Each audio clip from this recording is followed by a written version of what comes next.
Hello friends, आज हम सामान्य अध्ययन के 20 महत्वपूर्ण प्रश्नों को लेकर आए हैं जो आपकी आगामी परीक्षा UP police, UP PAT, railway, SSC GD या अन्य किसी प्रकार की परीक्षा के लिए अति महत्वपूर्ण होंगे।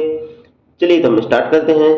हमारा पहला क्वेश्चन है, मुगल वंश का संस्थापक कौन था? तो आपको बताना है कि मुगल वंश का संस्थापक कौन था। इसका ऑप्शन है बाबर, अकबर, महमूद गजनवी, कुतुबुद्दीन ऐबक। तो इसका राइट आंसर होगा बाबर। मुगल वंश का संस्थापक बाबर था।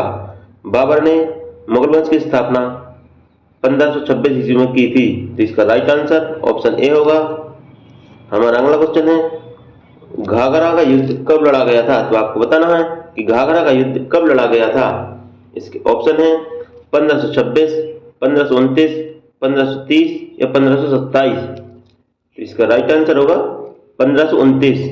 घाघरा का युद्ध 1529 ईस्वी में बाबर और अफगानों के बीच लड़ा गया था। तो इसका राइट आंसर ऑप्शन बी होगा। हमारा अगला क्वेश्चन है, किसके शासनकाल को चित्रकला का स्वर्ण युग कहा जाता है? तो आपको बताना है कि किसके शासनकाल को चित्रकला का स्वर्ण युग कहा जाता है। इसका ऑप्शन है शाहजहां, औरंगजेब, जहांगीर या अकबर। इसका राइट आंसर होगा जहांगीर। जहांगीर के शासनकाल को चित्रकला का स्वर्ण युग कहा जाता है। तो इसका राइट आंसर ऑप्शन सी होगा। हमारा अगला क्वेश्चन है, जहांगीर के दरबार में आने वाला प्रथम अंग्रेज कौन था? तो आपको बताना है कि जहांगीर के दरबार में आने वाला प्रथम अंग्रेज कौन था। ऑप्शन है captain Hawkins, sir Thomas Roe, William Finch या एडवर्ड टेरी। तो इसका राइट आंसर होगा कैप्टन हॉकिंस। जहांगीर के दरबार में आने वाला प्रथम अंग्रेज कैप्टन हॉकिंस था। तो इसका राइट आंसर ऑप्शन ए होगा। हमारा अगला क्वेश्चन है, अरबों ने भारत पर पहला सफल आक्रमण किसके नेतृत्व में किया? तो आपको बताना है कि अरबों ने भारत पर पहला सफल आक्रमण किसके नेतृत्व में किया था। तो इसके ऑप्शन है मोहम्मद गौरी, महमूद गजनवी, मोहम्मद बिन कासिम या चंगेज खां। तो इसका राइट आंसर होगा मोहम्मद बिन कासिम। अरबों ने भारत पर पहला सफल आक्रमण मोहम्मद बिन कासिम के नेतृत्व में 712 ईस्वी में किया था। तो इसका राइट आंसर ऑप्शन सी होगा। हमारा अगला क्वेश्चन है, गुलाम वंश का संस्थापक कौन था? तो आपको बताना है कि गुलाम वंश का संस्थापक कौन था। तो इसका ऑप्शन है इल्तुतमिश, कुतुबुद्दीन ऐबक, मोहम्मद गौरी या अलाउद्दीन खिलजी। तो इसका राइट आंसर होगा कुतुबुद्दीन ऐबक। गुलाम वंश का संस्थापक कुतुबुद्दीन ऐबक था। कुतुबुद्दीन ऐबक ने गुलाम वंश की स्थापना 1206 ईस्वी में की थी। इसका राइट आंसर ऑप्शन बी होगा। हमारा अगला क्वेश्चन है, किसने अपने दरबार में सजदा एवं पोज प्रथा की शुरुआत की थी? तो आपको बताना है कि किसने अपने दरबार में सजदा एवं पोज प्रथा की शुरुआत की थी। ऑप्शन है अलाउद्दीन खिलजी, बलबन, इल्तुतमिश या रजिया सुल्तान। तो इसका राइट आंसर होगा बलबन। बलबन ने अपने दरबार में सजदा एवं पोज प्रथा की शुरुआत की थी। तो इसका राइट आंसर ऑप्शन बी होगा। हमारा अगला क्वेश्चन है, विजयनगर साम्राज्य की स्थापना किस वर्ष की गई? तो आपको बताना है कि विजयनगर साम्राज्य की स्थापना किस वर्ष की गई थी। तो इसका ऑप्शन है 1335, 1336, 1522 या 1530। तो इसका राइट आंसर होगा 1536। 1536 ईस्वी में विजयनगर साम्राज्य की स्थापना हरिहर और बुक्का नामक दो भाइयों ने की थी। तो इसका राइट आंसर ऑप्शन बी होगा। हमारा अगला क्वेश्चन है, किस राज्य को टाइगर स्टेट के नाम से जाना जाता है? तो आपको बताना है कि किस राज्य को टाइगर स्टेट के नाम से जाना जाता है। इसके ऑप्शन है राजस्थान, मध्य प्रदेश, गुजरात या उत्तराखंड। तो इसका राइट आंसर होगा मध्य प्रदेश। मध्य प्रदेश को टाइगर स्टेट के नाम से जाना जाता है। तो इसका राइट आंसर ऑप्शन बी होगा। हमारा अगला क्वेश्चन है, विजयनगर की राजधानी कहाँ थी? तो आपको बताना है कि विजयनगर साम्राज्य की राजधानी कहाँ थी। इसका ऑप्शन है मालवा, हम्पी, कलिंग या बेलूर। इसका राइट आंसर होगा हम्पी। विजयनगर साम्राज्य की राजधानी हम्पी में थी। इसका राइट आंसर ऑप्शन बी होगा। हम्पी तुंगभद्रा नदी के किनारे स्थित है। हमारा अगला क्वेश्चन है, फारसी राजदूत अब्दुल रज्जाक किसके शासनकाल में विजयनगर आया था? तो आपको बताना है कि फारसी राजदूत अब्दुल रज्जाक किसके शासनकाल में विजयनगर आया था। ऑप्शन है देवराय प्रथम, कृष्ण देवराय, देवराय द्वितीय या इनमें से कोई नहीं। तो इसका राइट आंसर होगा देवराय द्वितीय। फारसी राजदूत अब्दुल रज्जाक देवराय द्वितीय के शासनकाल में विजयनगर आया था। तो इसका राइट आंसर ऑप्शन सी होगा।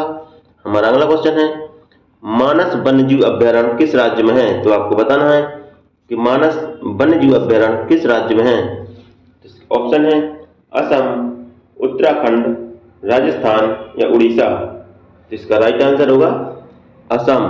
मानस वन्यजीव अभ्यारण्य असम राज्य में स्थित है। तो इसका राइट आंसर ऑप्शन ए होगा। हमारा अगला क्वेश्चन है, पलामू टाइगर रिजर्व किस राज्य में है? तो आपको बताना है कि पलामू टाइगर रिजर्व किस राज्य में है।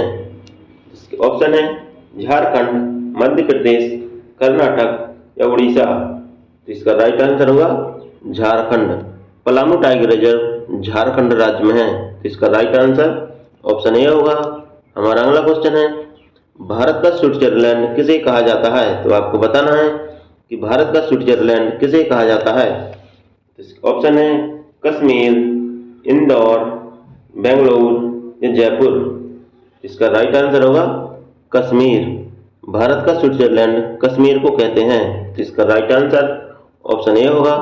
हमारा अगला क्वेश्चन है, भारत का पेरिस के नाम से जाना जाता है। तो आपको बताना है कि भारत के पेरिस के नाम से किसे जाना जाता है। तो इसके ऑप्शन है उदयपुर, जयपुर, शिमला या इंदौर। इसका राइट आंसर होगा जयपुर।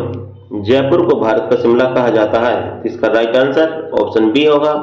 हमारा अगला क्वेश्चन है, भाखड़ा नागल परियोजना किस नदी पर है? तो आपको बताना है कि भाखड़ा नागल परियोजना किस नदी पर है। ऑप्शन है सतलज, ब्यास, रावी या झेलम। इसका राइट आंसर होगा सतलज। भाखड़ा नागल बांध परियोजना सतलज नदी पर स्थित है। यह पंजाब राज्य में है। भाखड़ा नागल बांध परियोजना पंजाब राज्य में स्थित है। इसका राइट आंसर ऑप्शन ए होगा। हमारा अगला क्वेश्चन है, हीराकुंड बांध परियोजना किस राज्य में है? तो आपको बताना है कि हीराकुंड बांध परियोजना किस राज्य में है। ऑप्शन है आंध्र प्रदेश, उड़ीसा, जम्मू कश्मीर या पंजाब। इसका राइट आंसर होगा उड़ीसा। हीराकुंड बांध परियोजना उड़ीसा राज्य में महानदी पर स्थित है। तो इसका राइट आंसर ऑप्शन बी होगा। हमारा अगला क्वेश्चन है, निम्न में से कौन सी परियोजना महाराष्ट्र राज्य की है? तो आपको बताना है कि कौन सी परियोजना है जो महाराष्ट्र राज्य की परियोजना है। ऑप्शन है राणा प्रताप परियोजना, भीमा परियोजना, तुलगुल परियोजना या दुलहस्ती परियोजना। तो इसका राइट आंसर होगा भीमा परियोजना। भीमा परियोजना जो महाराष्ट्र राज्य की परियोजना है। तो इसका राइट आंसर ऑप्शन बी होगा। हमारा अगला क्वेश्चन है, नवाबगंज पक्षी विहार कहाँ पर है? तो आपको बताना है कि नवाबगंज पक्षी विहार कहाँ पर है।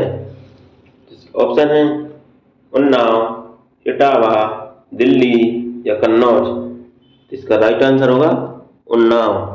नवाबगंज पक्षी विहार उन्नाव में है। उन्नाव यूपी में है। इसका राइट आंसर ऑप्शन ए होगा। हमारा अगला क्वेश्चन है, लेप्चा जनजाति किस राज्य में पाई जाती है? तो आपको बताना है कि लेप्चा जनजाति है जो किस राज्य में पाई जाती है। इसके ऑप्शन है सिक्किम, मणिपुर, उत्तर प्रदेश या उत्तराखंड। तो इसका राइट आंसर होगा सिक्किम। लेप्चा जनजाति सिक्किम राज्य की जनजाति है। तो इसका राइट आंसर ऑप्शन ए होगा।